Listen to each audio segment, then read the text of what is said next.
everybody. It's your friendly digital technology librarian, Christy here. We've reached another Friday, so of course, I have another Film Rec Friday ready for everybody out there. Now, we have reached March already, and March is actually National Women's History Month. This is one of my favorite months of the year as far as promotions in the library go, and for this entire month, I've actually got a series of video recommendation posts all geared towards different uh, women centric themes within film. And this week is going to be the ever changing role of women in media and entertainment and the representation of women in media and entertainment. And I think we've got some really, really interesting films in this little batch of recommendations, and hopefully one of them will speak to you. As always, these films are entirely for free with the use of your Milan-Berlin library card. And actually, this week, the films that we're going to talk about are all available on our Canopy service, but we do have two other video services available. Those are Clevenet's Overdrive and Hoopla Digital, both of which have an incredible breadth of films and are strongly, strongly recommended that you check out. So, without any further ado, I want to go ahead and jump right into the recs. Okay, kicking things off with what is actually my pick of the week, and that is the 2019 documentary Woman in Motion. I adore this film. I absolutely, absolutely adore this film. Let me preface my whole spiel by explaining. So, my dad was a massive Trekkie, so of course I was a massive Trekkie growing up. These were the days long before DVDs, DVR, all of that. All we had Star Trek on was syndication, so you'd be flipping through the channels. If you saw an episode was airing on some random channel, you usually would stop and watch the episode. At least that's what we did in my family. And of course, one of my two favorite characters had always been Lieutenant Uhura. I just thought she was the coolest person ever. And so when I found out about this documentary being in existence, I just flipped out. I was super excited. And as big of a fan as I was, I didn't know half of the things that this particular documentary covered. So, Woman in Motion covers a rather very specific time in history. In 1977, NASA was having a lot of trouble recruiting, specifically recruiting people of color and women to their program. Nichelle Nichols, who had originally played Lieutenant Uhura in the Star Trek series, was called upon to be sort of an ambassador for the program, and her job specifically was to recruit people of color and women to become astronauts, scientists, engineers for the space program. So this woman who had already been a trailblazer in entertainment, because her role as Uhura had broken down tons of barriers as it was, but now she, in real life, was being called on to really change the face of the NASA program. And the fact that she kind of did is so phenomenally amazing to me. I can't even imagine, like, the sense of responsibility you would have to have, but then also just, I don't know, it's just such an inspiring situation to look back on. What I loved about this documentary is that, you know, we had interviews with Nichelle Nichols, a woman I've listened to speak many, many times. She's always got the most interesting stories to tell. But you also have interviews from prominent people within the scientific community, prominent people within the space community, other entertainers. I mean, the number of people who were inspired by what she did and who she was, whether we're talking about as an actress, as an advocate, or the person she is now, it's just amazing to me. She's just this one person who changed so much. You know, we don't know where the space program would be without her, because she did bring in these voices of color that were not there before, or were certainly not being heard.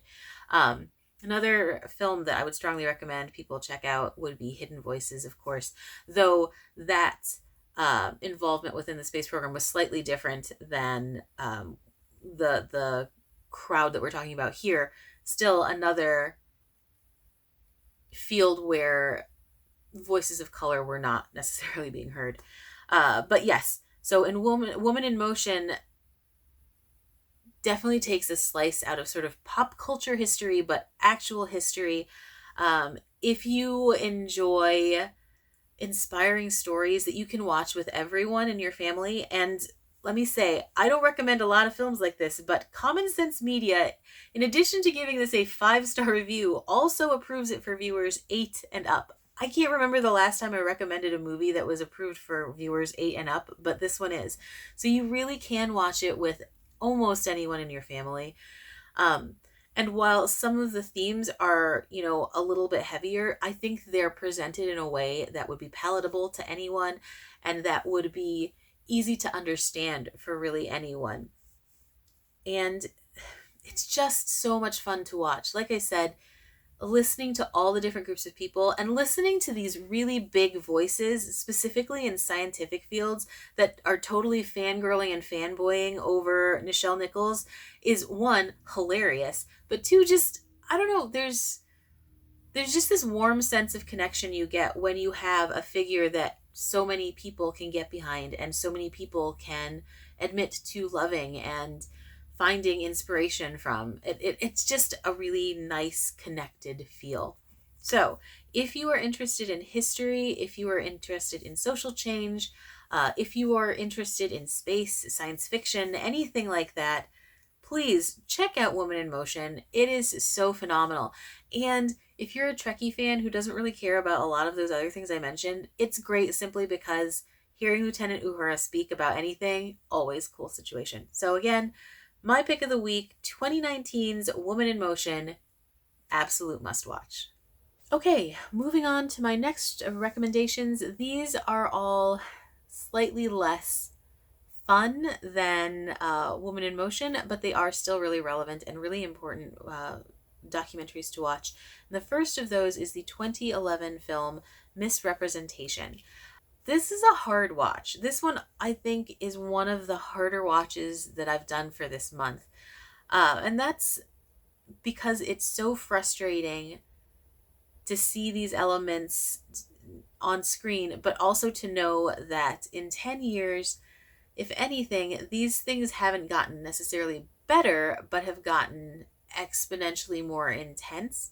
So in Misrepresentation, the filmmaker is sort of shining a light on the idea that mainstream media and non-mainstream media are heavily contributing to the underrepresentation of women in positions of power in America. There's a lot to unpack about that, but um, the things that are being covered in 2011, you definitely can connect to things that happen in 2022. So the fact that the relevance is so strong still is disheartening, isn't the right word, but frustrating certainly is. You have clips that are from fictional materials like films and television shows and things like that, but you also have actual news clips where anchors are saying things that are pretty reprehensible with regard to women, and that's definitely one of those visceral knee-jerk kind of reactions that I have when watching, and this particular documentary is full of those moments. At the time when this was created, about 1 billion people were said to be logging into the internet every day. That number has obviously exponentially increased in the last decade. And you have sites like YouTube and other sites where the content is created by the masses are kind of the wild, wild west. So you have certain iconography, images, concepts that are perpetually being displayed and purported, and we're all just as caught up in them as we've ever been. There are interviews with a lot of historians, a lot of academics, all who talk about,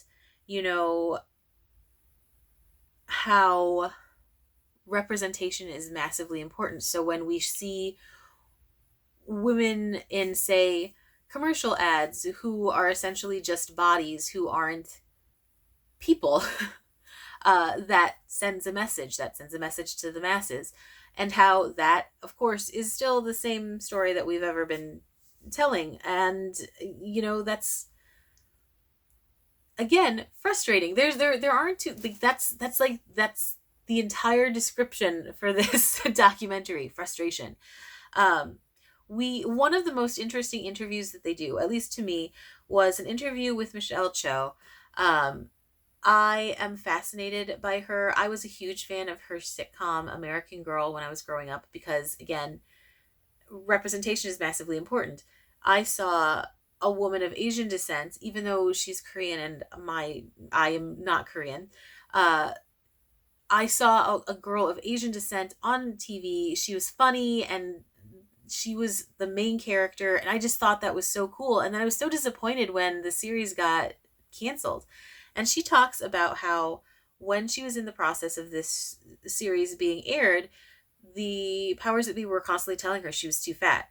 She's, one, a comedian. Two, she was absolutely not too fat. I mean, like, she was... media and the entertainment industry are a frustration point as well for me, but she was constantly being told she had to be better, she had to be thinner in order to continue with this show. Of course, the end of that first season, as I mentioned, it got canceled. And, she thought, well, maybe this just isn't for me. This is obviously, I can't be what they want me to be. But then they replaced her show with the Drew Carey show. And don't get me wrong, I was a fan of the Drew Carey show. I'm from Ohio. Like, things about Cleveland are always fun to watch. Drew Carey, who was also doing a comedy show, was significantly more heavy than Michelle Cho has ever been, especially at that time. So did no one else notice the massive double standard going on right there? It's okay to be overweight if you're a guy comedian, but certainly not if you're a woman. And that just sort of continues to perpetuate these frustration points. But yeah, that was the interview that I sunk into the first and was so like, this is a crazy documentary that's going to irritate me. And it did. But again, sometimes it's really important to watch things that sort of will make you look at situations in a different way. It also sort of pointed out some really iconic advertisements throughout the years that were also sending a very specific message. Messages that, again, I just sort of had in the background of my head because we see them every day, sometimes multiple times an hour if you're, binge watching something on TV. So this is one of those documentaries that, again, frustrating but really important to watch, I think. If you are interested in advertising history, and I will say, as someone who does love diving into marketing and diving into the history of marketing, advertisements, what they were saying from way back when to today, this one is phenomenal. Like, it will definitely make you look at certain ads that you would not have thought much about. And it does shed a lot of light onto certain elements of the industry. So yeah, if you are interested in history, if you are interested in ad history in particular, if you are someone who just wants to potentially look at something from a different perspective, different viewpoints, check out Misrepresentation. As frustrating as it is a very good documentary, very well put together. So yes, Misrepresentation, also available on Canopy. Okay, moving on to my next recommendation. This one is from 2015, and it is the documentary GTFO, Women in Gaming. If you couldn't guess from the title, this particular documentary focuses in on the video gaming industry, both the professional and hobbyist segments of that particular world. But I think you could probably extrapolate and say that a lot of the attitudes and behaviors that are found within the video gaming industry are also found in other predominantly male entertainment industries like the tabletop or game board industry, things like that. And, you'll see these kinds of behavior patterns happen in many of those. Anyway, in Women in Gaming, we get to see the sides of both the professional industry and then the hobbyist industry. And it's equally frustrating. I've said frustrating more times in this rec video, I think, than in any other. But boy, is that a relevant word. Um, so on the professional side, the documentary sort of delves into a number of women's lives. Women, one of whom is a video game writer. So when you have like the cutscenes and all of the story that sort of makes you relate to the characters you're playing or the characters you are trying to save in the game. And she got hit with this massive hate campaign, primarily because she had the audacity to make the storylines not overwhelmingly heteronormative. She put LGBTQ characters within some of the stories. She made women the main characters in some of these video gaming stories, and someone on Reddit, because that's where all of this seems to always start, had found an interview that this particular writer had done in the past and posted it, and essentially this little cadre of, and it is a very small segment. It just, they happen to be so vocal and so violently vocal. They all got together and essentially decided to, bombard this poor woman with death threats against her family, her children. And these are very real situations. Like this one anonymous poster had even gone so far as to say, he had intentions to do harm to her children. And it's terrifying. I mean, I can't imagine being in that situation. You're just doing your job, and it's a job in the video gaming industry, an industry that should not be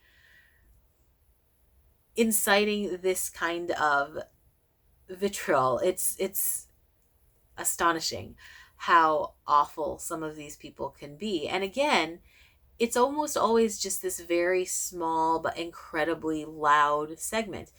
The problem is that these pockets of people can slowly start to expand. And when these really terrible behaviors are just sort of okayed by the rest of the community, more people start to behave that way. And that's one of the topics and themes that is so heavily covered within this. So that's an example of some of the kind of behavior against industry workers. You could have a pundit of the gaming community make statements. Like one woman had refused to attend a particular gaming conference because she just didn't feel comfortable speaking at an event where other companies were at, because she didn't feel comfortable with some of the behavior patterns from some of those industry players. And then, these loud but small but loud factions would glomp onto those ideas and then make that person's life an absolute misery. And it's just interesting how it seems to happen over and over and over again, and it doesn't really peter out. And, these small pockets of fans and gamers might get called out at the time, but eventually it's just sort of like, well, it's just in games. It doesn't really matter. This isn't how people behave in real life. Except, wouldn't we, what's the idea behind that? What's the logic behind that? So these people who behave this way and treat women so poorly and who have so much hatred going on just flip a switch when they leave for their day job. It's just, they only turn on the misogyny for the few hours that they're playing. Like, that concept and that notion is just so illogical. When we're talking about women in the gaming hobby, the documentary interviews a number of really famous female gamers and the kind of harassment that they get, the kind of shout outs. Like, if one woman talks about how, she's gotten, sexually harassed multiple times, and people just sort of poo poo it as like, well, it's just a game. Except some of the things that are said to her are pretty vile, like very vile, or done to her are quite unacceptable. Like, just, it just happens that people are okay with it in gaming. And it does bring up that question of like why we okay things within this pocket or microcosm when in any other community it would be absolutely unacceptable. And then brings the question, if it doesn't happen that much in other pockets of society, is it really that it's unacceptable, or just we haven't been shown that it's going on? So yeah, this documentary that's theoretically about a lighthearted hobby is actually a documentary that covers a lot of themes that are massively relevant in the world in general, like why certain behavior patterns are acceptable and why some aren't, why we simply forgive certain things that are done when the logic says that behavior and belief system is going to be going on no matter what. But yeah, it's a really fascinating documentary. And not as frustrating as Misrepresentation, but still anger inducing when you're watching it. If you are a gamer, I definitely would recommend giving this a watch. But even if you're not, I think it's really, really relevant just because it might show, how these things are going on. Because if you're not a gamer, you probably don't know the kind of talk that goes on during these online games. Like, it gets pretty rough. As a gamer myself, like, there definitely have been nights where was like, did someone really say that? Like, and no one calls them out on how that's absolutely unacceptable to say.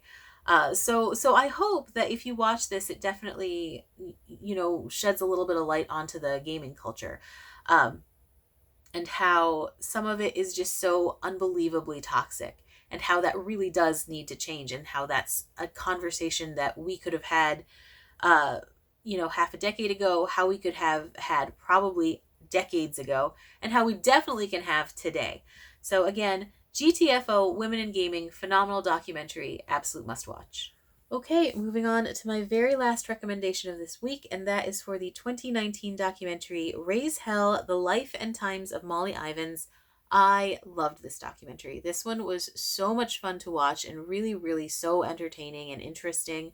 I had not been familiar with Ivins or her work prior to this documentary. I honestly should have known about her, but I don't know, somehow I just didn't. Ivins was this incredibly sharp, funny, clever, outspoken journalist. She was from deep in the heart of Texas. She was definitely a Texan girl. But she was also a liberal progressive, and her entire existence was made up of all of these contradictions to stereotypes. And she just thrived on that. She loved that, you know, she was growing up in a time when people were expecting women from Texas to be a certain way, and she absolutely loved flaunting all of those expectations. And she just was such an interesting woman. Highly critical of conservative politics in her home state and across the nation, and also not someone who fit in with the liberal elite crowd at all either. She just was her, and she wasn't afraid to be her. And I just find that so impressive, especially for the time when she was, most visible and most vocal. This documentary covers a little bit of her background and her history, but really focuses on the work that she did, things that she was famous for. She was quite infamous for being very vocal about George W. Bush. She was one of those people who never backed down from her own principles. She had been recruited to work for the New York Times, but after some time had passed, realized she definitely was not fitting in with that crowd either. So moved on to do, the work that she wanted to do. I guess with trailblazers like her, I always find their stories just as interesting as anything that they covered. How they get to the point of being their own journalist in this world that tells you to behave in a certain way, to write in a certain way, where expectations are X, Y, and Z, regardless of what you're writing about and who you are writing about. So the Times wanted her to be this loud, liberal, Southern Texas lady, but they didn't want her to be too Southern, too loud, they had a very specific role that they wanted her to play, and she just was not interested in that at all. So even though she's, reached this upper echelon of journalism, she was still going to play her own game. She wasn't going to kowtow to anybody. So yeah, she's just this really, really interesting figure, with some like hardcore demons that she was facing throughout her time.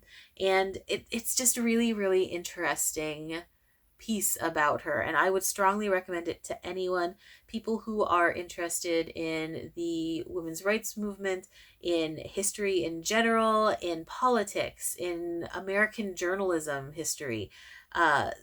All of that gets touched on, and it's just fascinating and a fun watch. That's the best part about this.